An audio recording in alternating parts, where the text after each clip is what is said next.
TDP పొత్తుల వ్యవహారంపై BJP parliament సభ్యుడు జీవీఎల్ నరసింహారావు కీలక వ్యాఖ్యలు చేశారు. అయ్యన్న వ్యాఖ్యలపై ట్వీట్ చేశారు. అందులో భగవంతుడైన శ్రీరాముడితో తమ నాయకుడు చంద్రబాబు నాయుడుతో పోలుస్తూ అయ్యన్న పాత్రుడు చేసిన వ్యాఖ్యలను ఖండిస్తున్నాను. హిందువుల మనోభావాలను దెబ్బతీస్తే సహించేది లేదని, ఇతర పార్టీల పొత్తు కోసం పరితపిస్తూ ఈ బిల్డప్ ఏంటి? మీ నాయకుడి ఆరాటం లోక కళ్యాణం కోసం కాదు, లోకేష్ కళ్యాణార్థం అని అందరికీ తెలుసు అంటూ జీవీఎల్ చేసిన ట్వీట్ సోషల్ మీడియాలో వైరల్ అవుతుంది. ఈ ట్వీట్లో ఇతర పార్టీలతో పొత్తు కోసం పరితపిస్తూ అంటూ బీజేపీ నేత చేసిన ట్వీట్ రాజకీయంగా చర్చకు కారణమైంది. ఇదే విషయంపై మరింత సమాచారం మా విజయవాడ ప్రతినిధి కృష్ణ మరిన్ని వివరాలు అందిస్తారు. ఆంధ్రప్రదేశ్లో అయితే ఒక రాజకీయంగా చూసుకున్నట్లయితే ఒక ఒరవడైతే కనిపిస్తున్నట్లు మనకు స్పష్టంగా తెలుస్తుంది. ఏదైతే మొన్నటి వరకు ఆంధ్రప్రదేశ్ వ్యాప్తంగా రాజకీయాలన్నీ కూడా పొత్తుల విషయంలో అయితే ఒక డ్రామా అయితే నడిచింది. పవన్ కళ్యాణ్ ఎవరితో వెళ్తారు? బీజేపీతో వెళ్తారా, టీడీపీతో కలిసి వెళ్తారా, లేకపోతే ముగ్గురు కలిసి వెళ్తారా అనే ఒక చర్చ అయితే రాష్ట్ర వ్యాప్తంగా చూసుకున్నట్లయితే పొలిటికల్ సర్కిల్లో అయితే ఒక వాడి వేడిగా అయితే ప్రతిరోజు చర్చ నడిచేది. కానీ ఒక్కసారిగా జరిగినటువంటి చర్చలన్నిటికీ కూడా ప్రధానమంత్రి నరేంద్ర మోడీ విశాఖపట్నం పర్యటనతో మొత్తంగా ఒక్కసారిగా మారిపోయిందని చెప్పాలి.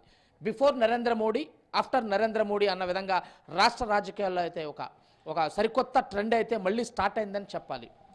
ఏది ఏమైనప్పటికీ మొన్నటి వరకు ప్రధాని నరేంద్ర మోడీ విశాఖపట్నం పర్యటన రాకముందంతా కూడా పవన్ కళ్యాణ్, చంద్రబాబు నాయుడు ఇద్దరు కలిసి వెళ్తారు, రాబోయే 24 ఎన్నికల్లో కలిసి పొత్తు ఉంటుందని ఒక బలమైన సంకేతం అయితే మనకి నోవాటల్ సాక్షిగా అయితే అర్థమైంది. కానీ ఒక్కసారిగా ఏదైతే పవన్ కళ్యాణ్ విశాఖపట్నంలో నరేంద్ర మోడీతో కలిశారో ఆ తర్వాత ఒక్కసారిగా రాజకీయ వాతావరణం అంతగా వేడిగా అయితే ఒక వాతావరణం అయితే మారిపోయినట్లు చెప్పాలి. ఒక్కసారిగా బీజేపీ మొన్నటి వరకు ఒకేలాగా బిహేవ్ చేసినటువంటి బీజేపీ ప్రధానమంత్రి విశాఖపట్నం రాకతో ప్రధానమంత్రితో పవన్ కళ్యాణ్తో ఒక్కసారిగా వారిలో ఉన్నటువంటి ఉత్సాహం, జోష్ అయితే పెరిగిందని చెప్పాలి. పవన్ కళ్యాణ్ మాతోనే ఉన్నాడు, తెలుగుదేశం పార్టీకి దూరంగానే ఉన్నాడు.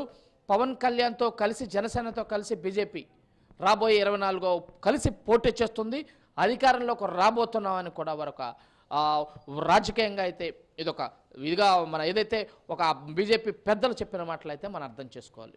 ఏది ఏమైనప్పటికీ పోయిన వారం తీసుకున్నట్లయితే తెలుగుదేశం పార్టీ రాష్ట్ర వ్యాప్తంగా ఉన్నటువంటి తెలుగుదేశం పార్టీ యొక్క విస్తృత స్థాయి సమావేశంలో అయితే కొన్ని కీలక నిర్ణయాలు అయితే తెలుగుదేశం పార్టీ అయితే తీసుకుంది. ఈ యొక్క కీలక సమావేశంలో అయ్యన్న పాత్రుడు, తెలుగుదేశం పార్టీ మాజీ మంత్రి, సీనియర్ నేత అయ్యన్న పాత్రుడు మాట్లాడుతూ ఒక ప్రకటన అయితే చేశారు. ఈ ప్రకటన అయితే రాష్ట్ర వ్యాప్తంగా ఒక సంచలనంగా అయితే మారిందని చెప్పాలి.